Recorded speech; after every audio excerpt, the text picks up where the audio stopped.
This is the best of the Rocker Morning Show with Meatball and Mark. Stewart, you're on with Mark and Meatball. Hey, Mark. Hey, Meatball. Hey, how's it going, Stewart? How you doing today, man? Oh, it's a sunny day in California. How's things up there? Beautiful and snowy. Yeah, we just started getting some snow over here. But hey, we appreciate you hanging out with us today. I'm very excited for the new Animal Logic that's coming out. And this is big, man. It started way back in the 80s with Stanley Clarke from Return for Forever also. And Deb Holland. What originally brought all of you together in the 80s? Because this seems like a wild combination of talent in one band. Well, you know, Stanley and I were playing and doing stuff together, and we figured, how about, since we're such smart-ass musicians, why don't we see if we can play some pop music? And so we looked around, and we listened to cassettes and checked out singer-songwriters, and we figured we could put our chops to better use than just wiggling our fingers. And how about we play some songs? Right. And we found Deborah Holland, who is a real brainiac. And back in those days, there was something else kind of unique about her, which is that she wasn't the, you know, in those days, it was the day, in fact, until recent years, female artists have had to be babylicious or they haven't got a chance. And we were inspired by Deborah, who is a thinker, is a real person who wrote songs about real stuff. And we're really inspired by that intellectual approach and a kind of an alternative version of, you know, a woman of substance. This sounds crazy in the year of our Lord 2022, but back then, 30 years ago, this was revolutionary thinking, and fortunately, it's commonplace now. That was sort of our mission when we started out. That's good, because I was going to say, too, that's super important, too, because you're right. It's unfortunate that it's always with women that's the case, too. Like, you never, you know, you look at a lot of the dudes that have been around, and nobody's eyeing them for their sex appeal. It's all about their talent. Well, I mean, I feel like an anachronism, even mentioning it, just talking, because, you know, we've come so far. We still got a long way to go. True. But, I mean, we've come a long way in our attitude since then. There wouldn't be anything remarkable about our choices today. Right, and you guys accomplished a lot together, too. I mean, you released a bunch of hits. You guys did a world tour, and, you know, your career, obviously, quite storied. I mean, The Police is one of those bands, looking back, that was wildly successful in a short time compared to other bands. But even after leaving The Police, I mean, you totally shifted gears a little bit before jumping into Animal Logic, and you started working a lot with film soundtracks. How did you break into the film industry? Well, I was an incoming phone call from Francis Ford Coppola. Oh, wow. And so, heck, I took the call. And the call was followed by a flight down to Tulsa, Oklahoma, where he was shooting a movie. And we got along really well, and I found myself scoring a movie for the first time, something I'd never even thought of. But man, when I discovered the fun of looking at picture, looking at story, and music just started flooding through my brain, that was when I realized that that's a great world for me. You know, the combination of story and music is really powerful. And since, you know, for 20 years I was a film composer. Very true. Then I realized that opera is even more fun. Fewer people, it's a smaller world, no way to earn a living, but it's the same thing of music and story, only without Hollywood. Hollywood is the problem. I mean, the film, Stanley and I both did a lot of work in film music, and the work is fantastic. The business, not so much. Yeah. Is there a particular opera or film that you really, really enjoyed working on that you say was the best experience for you? Well, it was hard to beat working with Francis Coppola. Yeah. I guess it was downhill from there. No, there were others. You know, Oliver Stone, Ken Loach. You know, there have been other really fun movies that I made.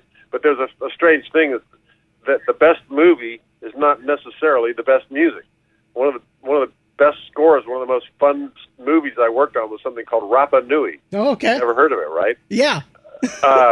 It was a movie about Easter Island. Incredible, huge scene on the film. I mean, it's just amazing production value. The movie was dumb, but the music was fantastic, and I got carried away with doing this kind of Polynesian music, and the film sank without a trace. But I'm still, to this day, proud of the music. Now, I'm probably a lot younger than maybe some of the people you'll talk to, and being, I guess, technically a millennial, one of the things that really blew my mind that you were involved in... By the way, I can just interrupt this plug for a minute here for a little life advice. You're going to have a very long career.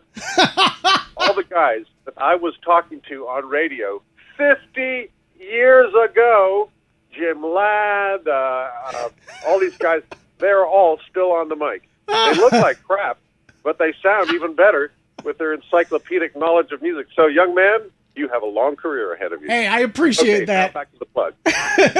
I appreciate that, dude. And again, I was going to say, Spyro the Dragon, this was what really caught me off guard because I was so shocked that you were part of this because this was such a big part of my childhood.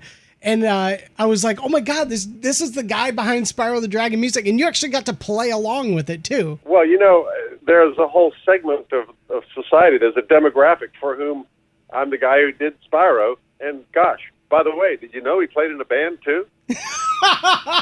Oh man, what a bite. It's like, well, at least you're touching on multi-generations. That there was a lot of fun, just so, having to produce like a quadruple album of backing tracks every summer for I think I did 4 years of it. But a lot of fun, just coming up with stuff and doing it. A lot of fun. Was that what started the friendship between you and Les Claypool? No, actually. Although his son, who's a really talented filmmaker and very diffident, sort of a young version of Les, finally confessed that he was a big Spyro fan. But Les, not so much. I mean, I don't think he's a computer game player. That's funny. Well, we're here over 30 years later with Animal Logic. You guys are back together again. We're being treated to 2 new tracks, Can You Tell Me and Ordinary. How fun was it getting back into the studio with these two? Oh, it was a lot of fun. Deborah came down here from Vancouver, where she now lives, and Stanley's back and forth between here and Florida. We came together here. We just came up with some stuff. Actually, no, we didn't just come up with stuff. She had songs, which has always been what's great about Deborah, is that she has real songs, and then since the song has substance, then Stanley and I can do cool stuff and screw around. It's right. sort of like it's really her band. I mean, she's the boss lady. She writes the material, and Stanley and I just take her stuff and trash it, actually. Even though she's the boss lady, we're Mondo musicians, so we can do that. Well, hopefully without screwing it up. That's the challenge.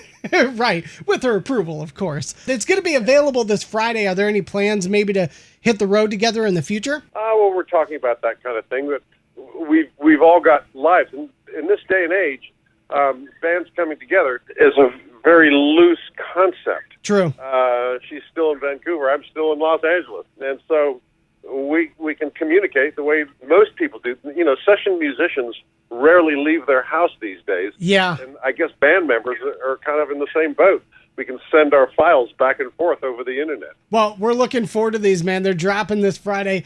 Can You Tell Me, Ordinary. First new music in over 30 years from Animal Logic. We're looking forward to it. Stewart Copeland, really appreciate you. Great talking to you today, man. Well, thanks for listening. Live weekday mornings from 6 to 10 and on demand in the Rocker app. It's the best of the Rocker Morning Show on 107.7 RKR.